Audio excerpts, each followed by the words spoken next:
রাজ্যের বিরোধী দলনেতা শুভেন্দু অধিকারীর চ্যাংদোলা মন্তব্যকে ঘিরে ফের উত্তাল বিধানসভা।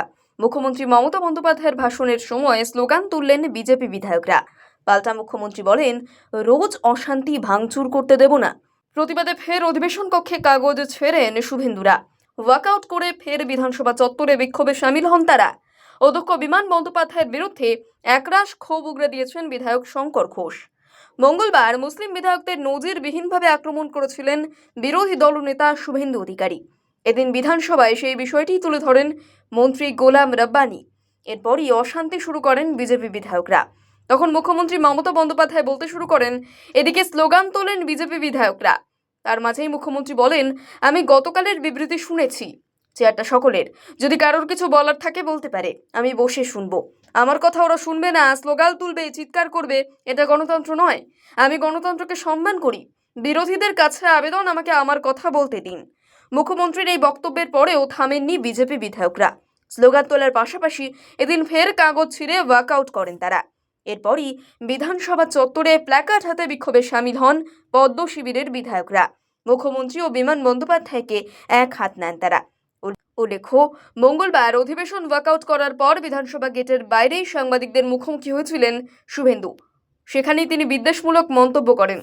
বলেন, ওদের তো হারাবই, আর বিজেপি ক্ষমতায় আসবে তখন ওদের দল থেকে যে কজন মুসলিম বিধায়ক জিতে আসবে তাদের চ্যাংদোলা করে রাস্তায় ছুঁড়ে ফেলে দেব।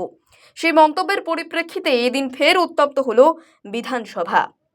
রাজ্যের বিরোধী দলনেতা শুভেন্দু অধিকারীর চ্যাংদোলা মন্তব্যকে ঘিরে ফের উত্তাল বিধানসভা। মুখ্যমন্ত্রী মমতা বন্দ্যোপাধ্যায়ের ভাষণের সময় স্লোগান তুললেন বিজেপি বিধায়করা।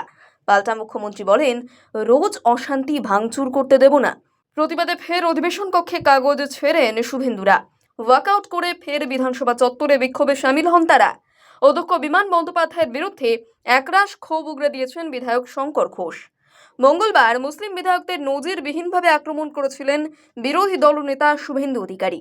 এদিন বিধানসভায় সেই বিষয়টি তুলে ধরেন মন্ত্রী গোলাম রব্বানী।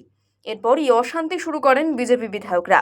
তখন মুখ্যমন্ত্রী মমতা বন্দ্যোপাধ্যায় বলতে শুরু করেন, এদিকে স্লোগান তোলেন বিজেপি বিধায়করা।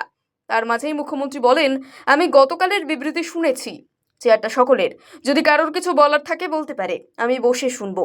আমার কথা ওরা শুনবে না, স্লোগান তুলবে, চিৎকার করবে, এটা গণতন্ত্র নয়। আমি গণতন্ত্রকে সম্মান করি। বিরোধীদের কাছে আবেদন, আমাকে আমার কথা বলতে দিন। মুখ্যমন্ত্রীর এই বক্তব্যের পরেও থামেননি বিজেপি বিধায়করা। স্লোগান তোলার পাশাপাশি এদিন ফের কাগজ ছিঁড়ে ওয়াকআউট করেন তারা। এরপরই বিধানসভা চত্বরে প্ল্যাকার্ড হাতে বিক্ষোভে সামিল হন পদ্ম শিবিরের বিধায়করা। মুখ্যমন্ত্রী ও বিমান বন্দ্যোপাধ্যায়কে এক হাত নেন তারা। উল্লেখ্য, মঙ্গলবার অধিবেশন ওয়াকআউট করার পর বিধানসভা গেটের বাইরেই সাংবাদিকদের মুখোমুখি হয়েছিলেন শুভেন্দু।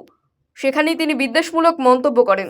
বলেন, ওদের তো হারাবই, আর বিজেপি ক্ষমতায় আসবে তখন ওদের দল থেকে যে কজন মুসলিম বিধায়ক জিতে আসবে তাদের চ্যাংদোলা করে রাস্তায় ছুঁড়ে ফেলে দেব। সেই মন্তব্যের পরিপ্রেক্ষিতে এদিন ফের উত্তপ্ত হল বিধানসভা।